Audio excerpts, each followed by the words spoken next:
Mark Zuckerberg is being criticized for the steps he has taken from Meta, previously known as Facebook. And here comes the most shocking part.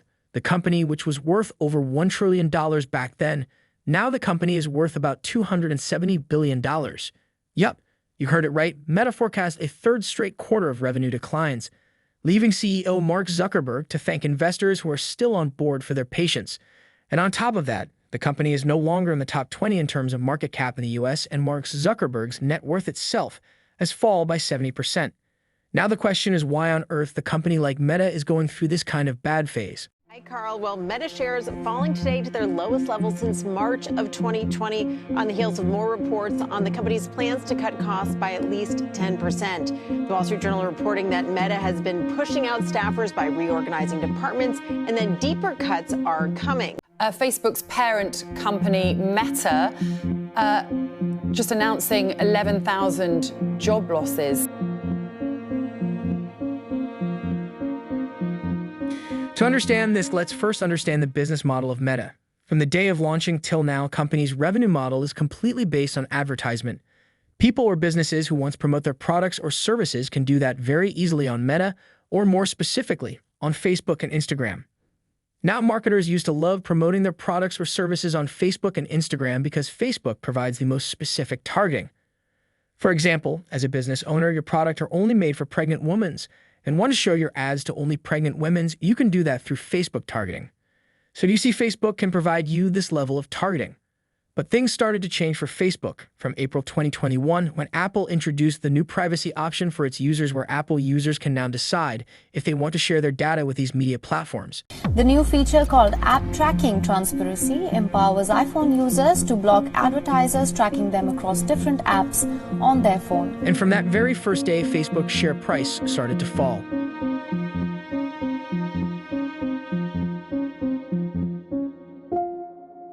Now, if we talk about the market share of Facebook, in 2017, Facebook's market share was approximately 79.5%.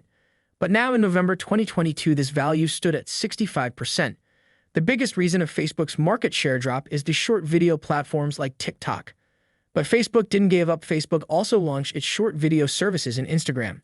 But still, after so many new features, Facebook was still losing its users. But now the question arises that how can this small privacy update can impact the social media giant like Facebook? What do you think? How many users are there of Apple alone? If we talk about world, almost 30% of mobile users are iOS users. And talking about USA alone, there are approx 115 million iOS users as of 2022. So now you have numbers thick again that how this update has impacted the social media giant like Facebook. But things didn't stop here. On Feb 2022, Google also announced new privacy update like Apple, which again wiped approx $230 billion of Facebook. This is the major reason of Facebook's revenue drop, because if Facebook can't track its iOS users' behavior, how can it provide the specific targeting to the businesses who want to promote their products or services on Facebook? So for that reason, advertisers are also not preferring the Facebook for now. The second reason, Facebook is a famous social media platform everyone knows, but Facebook is also famous for selling its users' data. And the recent scandal also boosted this image, in which the lawsuit was filed in the Capitol by the District of Columbia Attorney General Carl Racine alleges that Zuckerberg directly participated in policies that allowed Cambridge Analytica to gather the personal data of U.S. voters without their knowledge in an attempt to help Donald Trump's election campaign. And this news went viral overnight, destroying Meta's remaining reputation also. The third reason, Facebook really don't care about its content creators.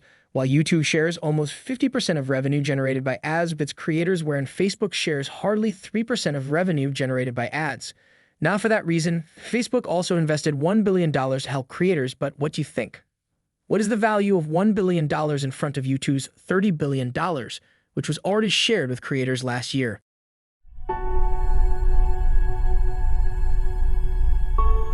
Mark Zuckerberg is predicting that the future will only depend on virtual reality, and Meta has heavily invested in it. And the biggest investment by Meta is back then they acquired the leading VR platform called Oculus Rift for $2 billion. And after this acquisition, to prevent competition, they continued to acquire more brands in this same category. Now the question is why the hell Mark Zuckerberg is believing so much on his prediction? Why investing so much on future? If you know about Facebook's past acquisitions, then you can understand this easily. When Facebook made a bid to buy Instagram in 2012 for a record-setting $1 billion, Many people thought Mark Zuckerberg was making a mistake. But purchasing Instagram turned out to be one of the best tech acquisitions of all time, helping secure Facebook's dominance in social media for years to come. And remember, in 2014, when Facebook bought WhatsApp for $19 billion, everyone thought how they are going to make money by this, but Meta is earning tons of revenue from WhatsApp's business app, where business owners have to pay per message sent to customers. Now let's come back to topic. For those who don't know about Metaverse, Metaverse is nothing but a virtual reality where you can go anywhere, attend any meetings, event, concert, and even you can interact with them just by sitting at your home. If you have watched 3D movies, is quite similar to that, but only difference you have to put AR or VR glasses in place of those simple 3D glasses. Now think, with the help of this, imagine how much money it can save for both the politicians, event organizers, and businesses, and Meta is betting on this. And yup, there's a huge opportunity also, and I think Meta is going to get so much benefit as a first mover. But for now, if you go to buy Meta, or I say Oculus VR, the cheapest model of it would cost you around $450 to $500. But if Meta wants to create dominance in this market also, they have to bring down the price to at least $200. But for now, let's see what future holds for Meta. That's all for my side, guys. If you learned something valuable, then please don't forget to hit the subscribe button.